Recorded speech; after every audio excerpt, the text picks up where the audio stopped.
काय झालं? रात्री व्यवस्थित झोपला नाहीत तुम्ही. डोळे बघा ते कसे लाल झाले. तुमचा हा उदास चेहरा काळजाला भिडतोय. काय करू दुर्गा,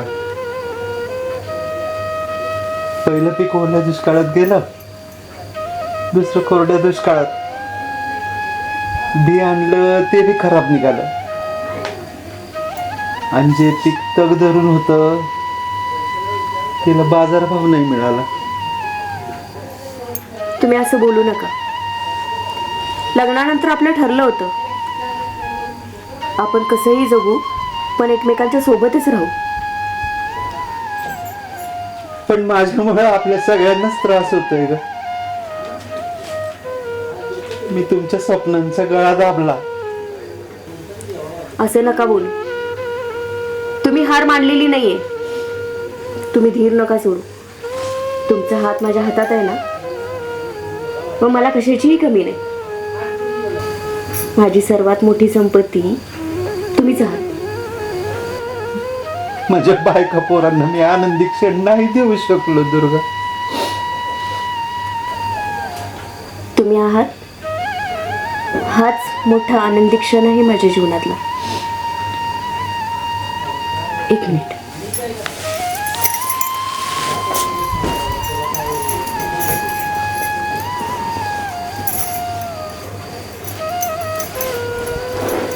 आठवतंय ही लग्नाच्या वाढदिवसाला तुम्ही मला घेतलेली साडी? चला आज मी तुम्हाला साडी नेसूनच दाखवते. अगं, आलीस तू दीपकच्या लग्नाला जाऊन? किती सुंदर दिसतेस तू. तुझी मेहंदी किती छान रंगली आहे बघ. तुझे हात पाहून मला खूप कौतुक वाटतं, कारण याच हातांनी तू आपले घर सांभाळले आहेस. माझी बायको खूप सुंदर आहे.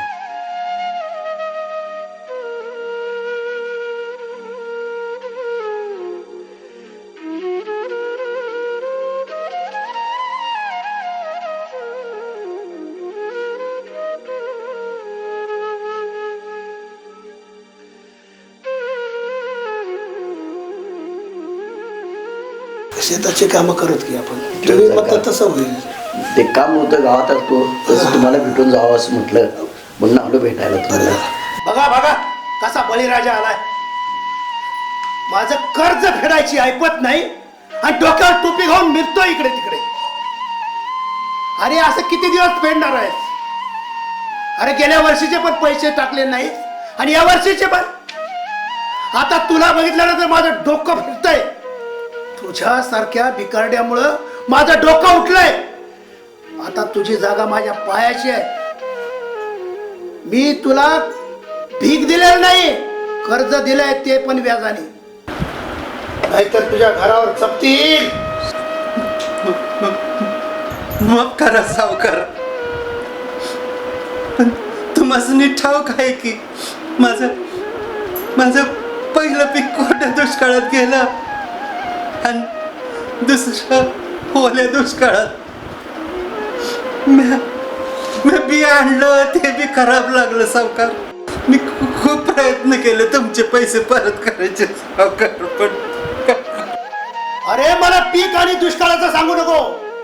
मला फक्त पैशाची भाषा कळते. ऐक देवदत्त, येत्या 2 दिवसात मला पैसे हवेत.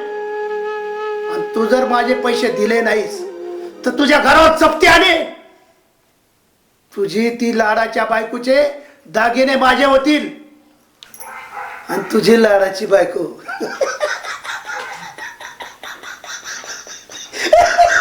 तुझी लाडाची बायको माझ्या कुशीत असेल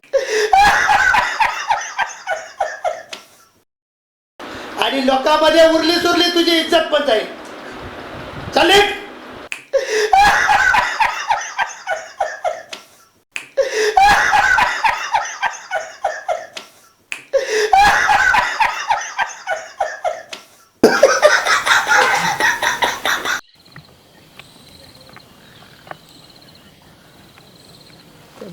अरे दिवाळी आल्या, भरणे बिरणेचं काहीतरी बघायला पाहिजे, पाचपावर घ्यायला पाहिजे. अरे तो बघ देवदत्त चाललाय, त्याच्या डोक्यावर आता कर्जाचं डोंगर आहे. त्याला आत्महत्येशिवाय पर्याय नाही. पण त्यांच्या बायका पोरांचं काय? होय होय.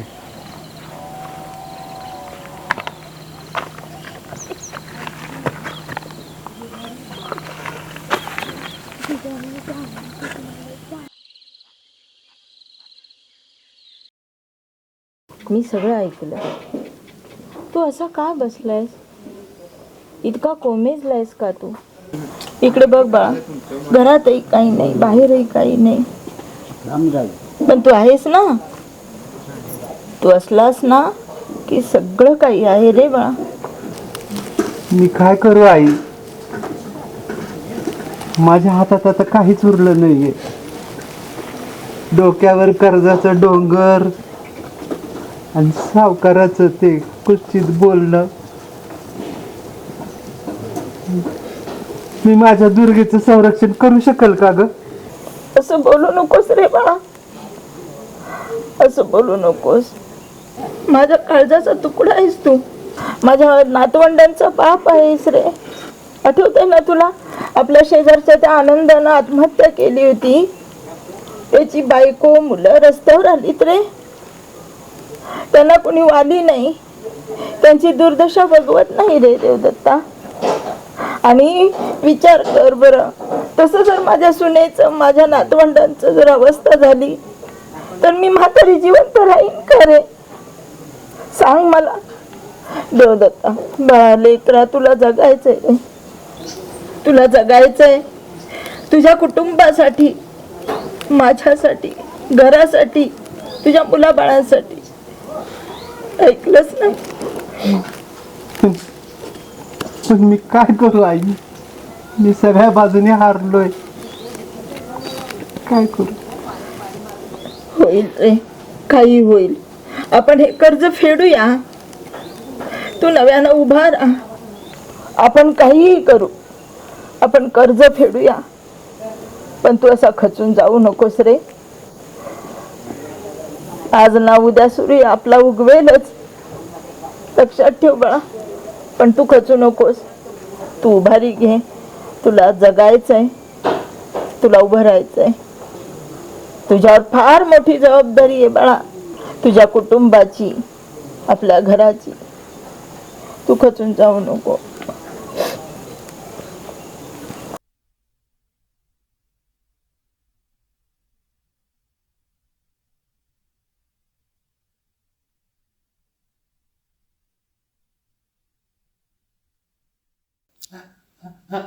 आईने खूप धीर दिला, पण पण मी तिच्या चेहऱ्याकडे कसं बघू? आता मी लढू शकत नाही, माझा पराभव झाला आहे. दुर्गानी मुलांचं काय होणार? त्यांच्यासाठी मी काय सोडून जाणार आहे? माझ्या बायका पोरांचं हाल होतील, आणि हे किती भयानक आहे. पण सावकाराच्या त्या कुश्चित नजरेनं खाली माझ्या लाडक्या दुर्गेची ती अवस्था.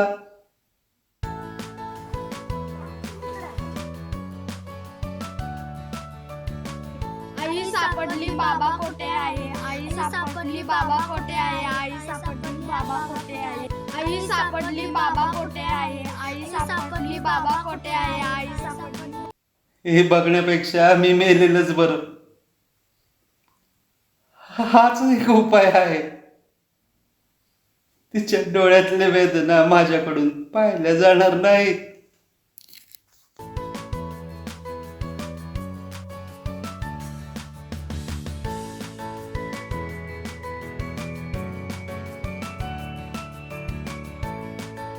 हे काय करताय तुम्ही?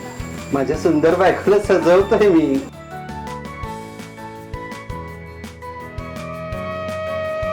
नाही नाही, मी हे करू शकत नाही. मी माझ्या मुलांना व दुर्गाला एकटं सोडू शकत नाही. आईचा विश्वास मी तोडू शकत नाही.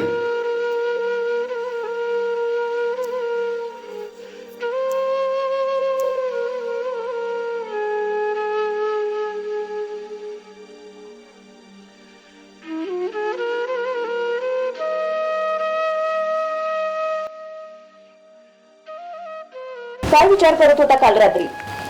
एकदाही तुमच्या मनात माझ्याविषयी विचार आला नाही? तुमचं माझ्यावर आणि मुलांच्यावर किती प्रेम आहे विसरलात? दुर्गा, दुर्गा, मी खूप घाबरलो होतो ग. हे बघ, दूर राहा माझ्यापासून. काय अधिकार आहे तुम्हाला माझ्या जवळ येण्याचा? जर तुम्हाला काय झालं असतं तर माझं काय झालं असतं? माझ्या मुलांचं काय झालं असतं? दुर्गा, दुर्गा, मला माफ कर. मी खूप मोठी चूक करणार होतो ग. तुझ्याशिवाय आणि मुलांशिवाय मी क्षणभरही जगू शकत नाही दुर्गा. सोडून दिलं असतं मला एकटीला? तुमच्याशिवाय मी कशी जगणार होते? जर तुम्हाला काय झालं असतं तर माझं काय झालं असतं? माझ्या मुलांचं काय झालं असतं? तुमच्याशिवाय मी कशी जगणार होते?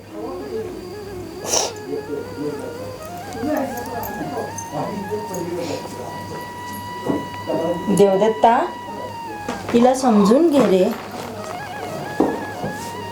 तिच्या मनात किती भीती आहे तुला कल्पना नाही. अरे बघ, तिच्या डोळ्यातून तुझ्याविषयीचं प्रेम वाटतंय रे.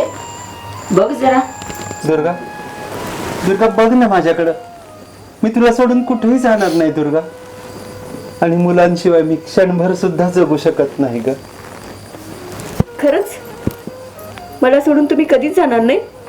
द्या वचन. मी तुला वचन देतो दुर्गा, मी तुला कधीच सोडून जाणार नाही. चला, शांत व्हा दोघेही. आता नव्याने पुन्हा सुरुवात करा. मी विचार करतोय या परिस्थितीतनं बाहेर कसं येता येईल. काहीतरी वेगळं करून दाखवायचंय. पुन्हा उभं राहू. शेतामध्ये आपल्याला काहीतरी बदल करून, पिकामध्ये बदल करून नव्याने उभं राहता येईल. आपण असं करूया का? आपण एका शेतामध्ये अर्ध पीक वेगळं घेऊ आणि अर्ध पीक वेगळं घेऊ. म्हणजे एका पिकाला जर भाव नाही मिळाला तर दुसऱ्या पिकाला मिळेल. आणि त्याच्याबरोबरच एखादा जोडधंदा करू. म्हणजे आपलं घरदारी चालेल, खरंय, संसारी चालेल आणि पैसाही हातात ठेवेल. खरंय. खूप खूप हुशार आहेस तू ग दुर्गा. मला विश्वास आहे तुमच्यावर. तुम्हीच आम्हाला या संकटातून बाहेर काढा. अजून किती देवदत्त आत्महत्येच्या दारात उभे राहतील? कर्जापायी, दुष्काळामुळे, खराब बी बियाणांमुळे मरणाला कवटाळण्याचा विचार त्यांच्या मनात येईल. पण जर त्याला त्याच्या कुटुंबाची आठवण झाली, त्याच्या जबाबदारीची जाणीव झाली, तर तो नक्कीच थांबेल. त्याला जगण्याची नवीन उमेद मिळेल. गरज आहे त्याला आधार देण्याची, त्याला धीर देण्याची. ही केवळ एका शेतकऱ्याची कहाणी नाही, ही आपल्या सगळ्यांची जबाबदारी आहे. आज जरी संकट आले असले तरी उद्या नक्कीच उगवेल. गरज आहे फक्त लढण्याची आणि एकमेकांना साथ देण्याची. बळीराजा जगाचा पोशिंदा आहे. बळीराजा जगला तरच जग जगेल.